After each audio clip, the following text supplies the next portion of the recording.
Good evening, viewers. Welcome to Lecture 6 on TPA, which relates to actionable claim.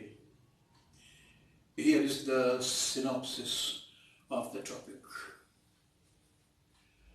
Actionable claim in general. What is an actionable claim? It's a movable property, but intangible, having no physical existence. चल संपत्ति है किंतु अमूर्त, इसका कोई भौतिक अस्तित्व नहीं है।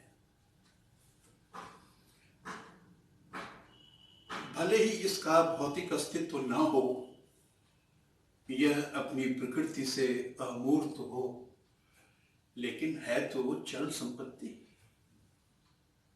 अतः actionable claim is a transferable property, and at the same time it is a heritable property also. चल संपत्ति है ना, भले ही अमूर्त हो, अतः यह अंतरणीय है तथा उत्तराधिकार योग्य भी है। इसे मूवेबल चॉइसेस इन एक्शन भी कह सकते हैं। Actionable claim means movable choices in action. यह वाद संस्थित करने का अधिकार है, यह विधिक कार्यवाही संस्थित करने का अधिकार है। It's a right to sue or a right to bring a legal action.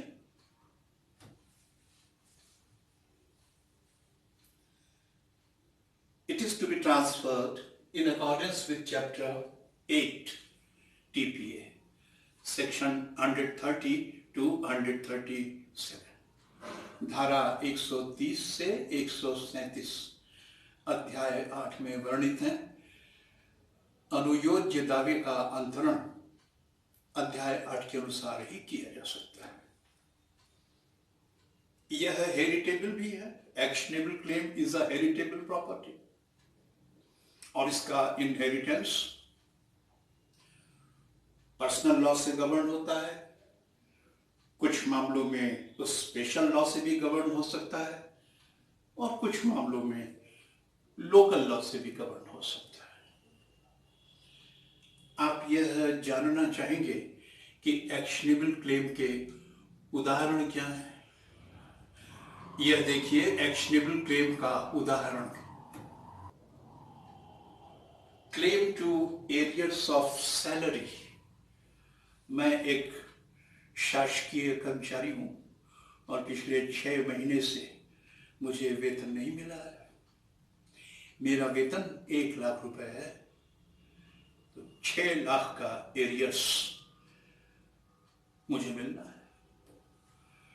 अगर शासन मेरा 6 महीने का अवशिष्ट वेतन 6 लाख रुपए चुका देता है तो ठीक है, नहीं तो मैं एक सूट फाइल करके अपना वेतन विद इंटरेस्ट वसूल लूंगा। Claims to arrears of salary. Claim to arrears of rent. आपने अपना भवन मुझे किराए पर दिया है, 10,000 रुपए महीने उसका किराया है और पिछले 5 महीने से मैंने आपको रेंट नहीं दिया है। 50,000 रुपए का एरियर्स ऑफ रेंट है। अगर मैं नहीं चुकाता हूं तो आप मेरे खिलाफ सूट फाइल करके यह 50,000 एरियर्स ऑफ रेंट वसूल लेंगे ब्याज के साथ। तो ये जो एरियर्स ऑफ रेंट है, जो एरियर्स ऑफ सैलरी है, ये एक्शनेबल क्लेम है। Right to sue, right to bring an action. Claim to maintenance allowances. एक महिला है, उसे भरण पोषण मिल रहा है न्यायालय के आदेश से, किंतु पिछले 6 महीने से उसे मेंटेनेंस राशि का भुगतान नहीं किया गया है। 10,000 रुपये महीने मेंटेनेंस फिक्स्ड है और 6 महीने से नहीं मिल रहा है, तो 60,000 का एरियर्स है। वो वाद संस्थित करके, कार्यवाही संस्थित करके अपना 60,000 arrears of maintenance with interest recover कर सकती है। सो एक्शनेबल क्लेम का उदाहरण कोई आपसे पूछे तो आप कहिएगा एरियर्स। एरियर्स सैलरी का, एरियर्स रेंट का, एरियर्स मेंटेनेंस अलाउंस का। ये फिक्स्ड राशि होती है, निश्चित राशि होती है। जो आपकी सैलरी है वो फिक्स्ड है, साल भर से नहीं मिली है तो 12 से गुणा कर दीजिए और आ जाएगा। आपको जो रेंट तय शुदा है, नहीं मिला है 5 महीने से, 5 से गुणा कर दीजिए, राशि निर्धारित है। ये ध्यान रखिएगा, it's a determinate arrear, it is a fixed and certain arrear. Certainty बहुत इंपॉर्टेंट पॉइंट है इसका। वेतन का बकाया, और वह एक निश्चित राशि होगी। किराए का बकाया, वह भी एक निश्चित राशि होगी। बकाया भरण पोषण, वह भी एक निश्चित राशि होगी। Claim to an unpaid dower of a Muslim wife, एक मुस्लिम पत्नी है और उसका मेंटेनेंस नहीं, उसका अनपेड डावर, मेहर जो अवशेष है। मुस्लिम पत्नी है और उसका मेहर बकाया है, वह अपना बकाया मेहर, अनपेड डावर सूट फाइल करके, एक्शन लाकर रिकवर कर सकती है। ये सब निश्चित राशियां हैं। मैं बार बार कह रहा हूं कि ये सब डिटर्मिनेट अमाउंट है, ये सब फिक्स्ड और सर्टेन अमाउंट है। कितना मिलेगा, कितना दिया जाएगा, नहीं, ये यहां ये विवाद हो ही नहीं सकता। It's a fixed amount, it is a determinate amount, it's a certain amount. अब दूसरे हेडिंग पर आइए, परिभाषा, एक्शनेबल क्लेम की परिभाषा। एक्शनेबल क्लेम की परिभाषा सेक्शन 3 में दी गई है। परिभाषा याद होनी चाहिए, समझ करके और उसे याद कर लीजिए, 2-4 बार बोल कर देख लीजिए, लिख कर देख लीजिए। परिभाषाओं में छेड़छाड़ नहीं करना चाहिए। एक्शनेबल क्लेम मीन्स क्या? Claim to an unsecured debt. मैंने आपको 1 लाख रुपए उधार दिया और उसके लिए सिक्योरिटी के तौर पर ना आपसे कोई चल संपत्ति लिया, ना कोई अचल संपत्ति लिया, यूं ही मैंने 1 लाख रुपए आपको उधार दे दिया। कोई सिक्योरिटी नहीं है। It's not a pledge, it's not a mortgage, it's not a hypothecation. न गिरवी है, न बंधक है, न आडमान हाइपोथिकेशन, कुछ नहीं है, कोई सिक्योरिटी नहीं है। अनसिक्योर्ड मनी है। लेकिन अनसिक्योर्ड मनी है, थोड़ा रिस्की है, लेकिन सिक्योरिटी ना होते हुए भी, अनसिक्योर्ड होते हुए भी मैं आपके विरुद्ध वाद दायर करके, एक्शन ला करके मूलधन प्लस ब्याज वसूल सकूंगा। लेकिन जहां आपने मुझे कर्ज दिया है और उसके लिए मेरा मकान बंधक रखा है, मेरी अंगूठी प्लेज की गई है, मेरी टैक्सी हाइपोथिकेट की गई है, तो ये सब तो सिक्योर्ड लोन्स हैं, सिक्योर्ड डेट्स हैं। ध्यान दीजिएगा, डेट्स 2 प्रकार के होते हैं, सिक्योर्ड एंड अनसिक्योर्ड। तो जो सिक्योर्ड है बाय प्लेज, सिक्योर्ड है बाय मॉर्गेज, सिक्योर्ड है बाय हाइपोथिकेशन, नहीं, वह एक्शनेबल क्लेम नहीं है। लेकिन ऐसा डेट जो सिक्योर्ड नहीं है, न तो प्लेज द्वारा सिक्योर्ड है, न मॉर्गेज द्वारा सिक्योर्ड है, न ही हाइपोथिकेशन द्वारा सिक्योर्ड है, न ही किसी और रूप में सिक्योर्ड है। It's totally an unsecured debt. Unsecured debt आप दावा करिए और वसूल लीजिए ब्याज के साथ। It's an actionable claim. तो एक्शनेबल क्लेम में पहला क्या हुआ? Unsecured debt, that is to say a debt not secured by pledge of movable property, not secured by mortgage of an immovable property, or not secured by hypothecation of a movable property. Secured debt actionable claim नहीं होता है। Actionable claim से तात्पर्य unsecured debt से है, अप्रत्याभूत ऋण से है। एक दूसरा क्लेम है, देखिए, claim to any beneficial interest. एक तो हो गया claim to an unsecured debt, और एक दूसरा क्लेम भी है, claim to a beneficial interest, लाभदायी हित का दावा। यह लाभदायी हित का दावा कहां है? चल संपत्ति में, किसी चल संपत्ति में लाभदायी हित का दावा। लेकिन हां, वह चल संपत्ति दावेदार के कब्जे में ना हो। एक चल संपत्ति है जो मेरे कब्जे में नहीं है, किसी और के कब्जे में है।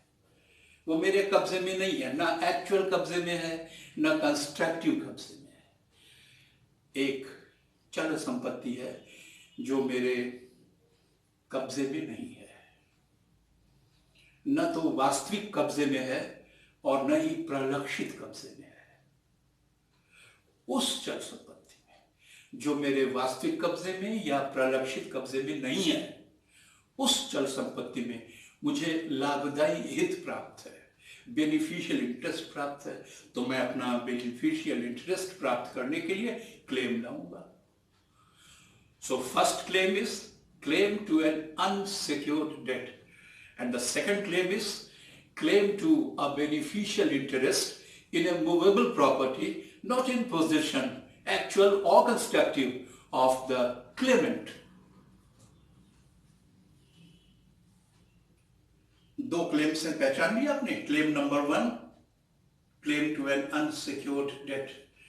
Claim number 2, claim to a beneficial interest in a movable property not in claimant's possession.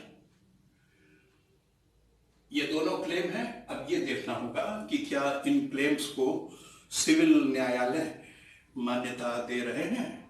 क्या सिविल न्यायालय का यह दृष्टिकोण है, ऐसी मान्यता है कि इनको रिलीफ मिलना चाहिए। कोर्ट ने मेरे लिए कहा, मिस्टर क्लेमेंट, तुमको रिलीफ मिलना चाहिए। तुम जो क्लेम्स की बात कर रहे हो, चाहे वो पहला क्लेम हो और चाहे वो दूसरा वाला क्लेम हो, तुम्हें रिलीफ का अधिकार है। Civil court right to relief स्वीकार कर रहा है, रिकॉग्नाइज्ड बाय सिविल कोर्ट्स। ये भी ध्यान रखिएगा, ये क्लेम और यह क्लेम सिविल न्यायालय द्वारा रिकॉग्नाइज्ड है। क्या रिकॉग्नाइज्ड है? यही कि इस दावेदार को अनुतोष का आधार है। इस दावेदार को अनुतोष का आधार है, इसका ये क्लेम मंजूर होगा। He has a ground of relief. Court ऐसा रिकॉग्नाइज करे तो ये क्लेम है या ये क्लेम है, और सिविल कोर्ट उसे रिकॉग्नाइज कर रहा है कि आपको ग्राउंड ऑफ रिलीफ है, आपको अनुतोष का आधार प्राप्त है। अब ये जो डेट है, मैंने आपको बताया अनसिक्योर्ड डेट, और आपको बताया beneficial interest in a movable property. तो ये डेट और यह बेनिफिशियल इंटरेस्ट एग्जिस्टिंग भी हो सकता है, विद्यमान भी हो सकता है। यह डेट, यह बेनिफिशियल इंटरेस्ट एक्रूइंग भी हो सकता है। यह डेट या यह बेनिफिशियल इंटरेस्ट कंडीशनल और कॉन्टिंजेंट भी हो सकता है। अब फिर से सुनिए एक बार, अंतिम बार। Claim to an unsecured debt. दूसरा, claim to a beneficial interest in a movable property not in claimant's possession, either actual or constructive. Civil court recognizes that the claimant has a ground of relief and the debt or the beneficial interest may be existing. The claim of beneficial interest may be accruing. The claim of beneficial interest may be conditional or contingent. Existing को विद्यमान कहते हैं, accruing को प्रोद्भवमान कहते हैं, conditional या contingent को सशर्त या समाश्रित करते हैं. इसे मैं आगे एक्सप्लेन कर रहा हूं. अब ये डेट ले लीजिए. ये देखिए डेट. डेट दो प्रकार के होते हैं. Secured by pledge, secured by mortgage, secured by hypothecation. नहीं, सिक्योर्ड डेट हटा दीजिए. Secured debt is not an actionable claim. Unsecured debt is an actionable claim. Debt क्या है? डेट बहुत वाइड टर्म है. ऋण एक व्यापक पद है. देखिए यहां पर इसमें आता है लोन. मैंने तुमसे कहा कि मुझे 10,000 रुपए उधार दे दो और 1 हफ्ते में लौटा दूंगा. कैश लिया आपसे, loan. Every loan is a debt. दूसरा, डेट में शामिल है एरियर्स भी. मैं तुम्हारा किराएदार हूं और साल भर से किराया नहीं दे पाया हूं, तो जो साल भर का किराया बाकी है वो मेरे सिर पर कर्ज ही तो है. सरकार ने मुझे अपनी नौकरी में रखा है और साल भर से सरकार ने मुझे वेतन नहीं दिया है. मेरा 10 लाख वेतन बाकी है, तो ये 10 लाख रुपए सरकार के ऊपर कर्ज ही तो है. किराएदार के ऊपर किराया कर्ज है. सरकार के ऊपर बकाया वेतन कर्ज है. मुस्लिम हस्बैंड के ऊपर अनपेड डावर कर्ज है. डेट एक वाइडर टर्म है और डेट में शामिल है नकद उधार, लोन, कैश, और इसमें शामिल है एरियर्स. मगर वो एरियर्स निश्चित होना चाहिए. निश्चित, सर्टेन, डिटर्मिनेट. बार बार एम्फसाइज कर रहा हूं, प्लीज. सर्टेन होना चाहिए, डिटर्मिनेट होना चाहिए, फिक्स्ड होना चाहिए. Debt is a wider term and debt includes loan, cash money, and debt also includes arrears, provided the arrear is definite, it is liquidated. Liquidated means fixed, निर्धारित. liquidated को हिंदी में निर्धारित कहते हैं. अब डेट या बेनिफिशियल इंटरेस्ट विद्यमान हो सकता है, प्रोद्भवमान हो सकता है, सशर्त या समाश्रित हो सकता है. तो आइए देखें एग्जिस्टिंग डेट क्या है. What is existing debt? देखिए यहां पर पैसा ऑलरेडी ड्यू हो गया है. मनी इज ऑलरेडी ड्यू, और ड्यू ही नहीं है, पेएबल भी है. शोध्य है प्लस वर्तमान में भुगतान योग्य है. तो जिस डेट में ये दो खूबियां हों कि वो ड्यू है और प्लस एट प्रेजेंट पेएबल भी है. दो विशेषताएं ध्यान दीजिएगा, due plus payable at present. ऐसे डेट को एग्जिस्टिंग डेट कहते हैं. कोई पूछे विद्यमान ऋण क्या है, तो कहिए जो शोध्य है तथा जो इस समय भुगतान योग्य भी है. उदाहरण दीजिए. उदाहरण ये दीजिएगा, एरियर्स ऑफ सैलरी. मेरा साल भर का वेतन है, तो वो ड्यू भी है और पेएबल भी है. ऐसे ही रेंट है, बकाया रेंट है, तो वो भी ड्यू हो गया है और वह इस समय तत्काल पेएबल भी है. आप अभी देना चाहें भी भुगतान कर लीजिए. सरकार सैलरी चाहे तो अभी वेतन दे दे, और किराएदार किराया अभी चुका दे. तो एग्जिस्टिंग डेट, बस दो शब्द ध्यान रखिएगा। एग्जिस्टिंग डेट का मतलब है पहला कि ये ड्यू है, और प्लस एट प्रेजेंट पेजेबल भी है। उदाहरण एरियर्स ऑफ सैलरी, उदाहरण एरियर्स ऑफ रेंट। अब दूसरा ये एक्रूइंग डेट, प्रोद्भवमान, प्रोद्भवमान ऋण। ये क्या है? ये ड्यू तो है, ड्यू तो ये भी है, लेकिन ये अभी तत्काल पेजेबल नहीं है, अभी पेजेबल नहीं है। जैसे कि एक महिला है, उसको मेंटेनेंस 1 नवंबर को मिलेगा, फिर उसको 1 दिसंबर को मिलेगा, फिर उसको 1 जनवरी को मिलेगा। 1 नवंबर को मिलेगा 10,000, 1 दिसंबर को मिलेगा 10,000, 1 जनवरी को फिर 10,000, ऐसे ही मिलता रहेगा।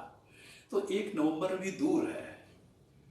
ड्यू तो है कि 1 नवंबर को मिलना है, 1 दिसंबर को मिलना है, 1 जनवरी को मिलना है। ड्यू तो है लेकिन अभी पेजेबल नहीं है। तो जो ड्यू तो है किंतु अभी तत्काल पेजेबल नहीं है, उसको एक्रूइंग डेट कहते हैं। जो ड्यू भी है और पेजेबल भी है एट प्रेजेंट, वो एग्जिस्टिंग डेट है या एग्जिस्टेंट डेट है।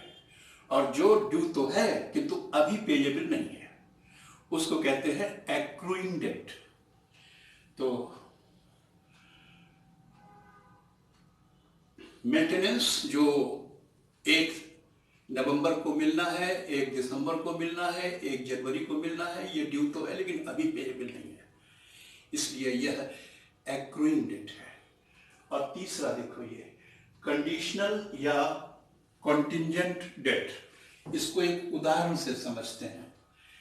एक्स ने, ध्यान दीजिए, एक्स ने वाई से कहा, मिस्टर वाई, अगर आप जेड से विवाह करते हैं तो मैं आपको 5 लाख रुपए दूंगा। एक्स ने वाई से कहा, मिस्टर वाई, यदि आप जेड से विवाह करते हैं तो मैं आपको 5 लाख रुपया दूंगा। तो पहले विवाह करें ना, पहले विवाह करें, जो कंडीशन है वो पूरी हो, जो कंटिंजेंसी है वो पूरी हो। X says to Y, Mr. Y, I'll pay you 5 lakhs if you marry Z. अब ये कंडीशन है, ये कंडीशन है, ये कॉन्टिंजेंसी है, और जैसे ही वह विवाह कर लेगा शर्त पूरी हो जाएगी, कंटिंजेंसी पूरी हो जाएगी। वैसे के साथ ही पैसा ड्यू भी हो गया और तत्काल पेएबल भी हो गया। तो उस स्थिति में वो एग्जिस्टिंग डेट हो जाएगा। लेकिन अभी ये कंडीशनल डेट है, अभी ये कंटिंजेंट है। हो सकता है वो विवाह ना करे, कंडीशन पूरी ना करे, तो इट्स ए कंडीशनल और contingent debt. Now beneficial interest, लाभदायी हित क्या होता है, इसे भी तुम एक उदाहरण से समझ सकते हो। ये एक्स है, ये बुक सेलर के पास गया और उससे कहा कि मुझे ट्रांसफर ऑफ प्रॉपर्टी एक्ट पर एक बुक दे दीजिए। एक स्टूडेंट है, बुक सेलर के पास गया और उसने कहा कि ट्रांसफर ऑफ प्रॉपर्टी एक्ट पर लेटेस्ट एडिशन दे दीजिए। उसने कहा 500 रुपये मूल्य है। तो स्टूडेंट ने उसे 500 रुपये चुका दिया, और जब वो किताब उसे देने लगा तो उसने उससे कहा कि ये बुक आप रख लीजिए, अभी मैं कहीं जा रहा हूं और मैं कल लौटते समय आपसे ले लूंगा। वो बुक सेलर के पास है, दाम चुकाया जा चुका है, तो वो बुक स्टूडेंट के कब्जे में नहीं है। अब मान लीजिए अगले दिन वो पहुंचा, बुक सेलर से उसने कहा कि मेरी बुक दीजिए जिसका पेमेंट भी कर चुका हूं, दीजिए उसे। तो वो नहीं दे रहा है। नहीं कैसे देगा, मुकदमा चला देंगे। It is a beneficial interest. Beneficial interest का मतलब होता है right to possess, right to use, right to enjoy. वो किताब में ऑलरेडी खरीद चुका हूं, हालांकि उसका कब्जा मेरे पास नहीं है। चल संपत्ति है जो मेरे कब्जे में नहीं है, दावेदार के कब्जे में नहीं है, दुकानदार के कब्जे में है। मगर उस किताब को यूज करने का मुझे राइट है, एंजॉय करने का राइट है, पोजेस करने का राइट है। हाँ, तो फिर इसी राइट को, right to use and enjoy and right to possess, legal language में इसको बेनिफिशियल इंटरेस्ट कहते हैं। What is beneficial interest? It is right to possess. It is right to use and enjoy. किस चीज को पोजेस करने का अधिकार, किस चीज को यूज या एंजॉय करने का अधिकार? तो आप कहिएगा अ movable property not in claimant's possession. वो किताब मेरे कब्जे में नहीं है, बुक सेलर के कब्जे में है, लेकिन इस क्लेमेंट को अधिकार है कि उस बुक को यूज करे, उसे एंजॉय करे, उसे पोजेस करे। तो यह चल संपत्ति में लाभदायी हित है, जबकि वह चल संपत्ति इस दावेदार के कब्जे में नहीं है, न तो एक्चुअल कब्जे में है, न कंस्ट्रक्टिव कब्जे में है। So my right to use and enjoy, my right to possess the book that I have purchased but which is not in my possession but in the possession of the bookseller constitutes a beneficial interest, and a beneficial interest in a movable property not in claimant's possession is actionable claim. तो मैंने आपको actionable claim बता दिया, 2 claims होते हैं और उनको detail में समझा दिया।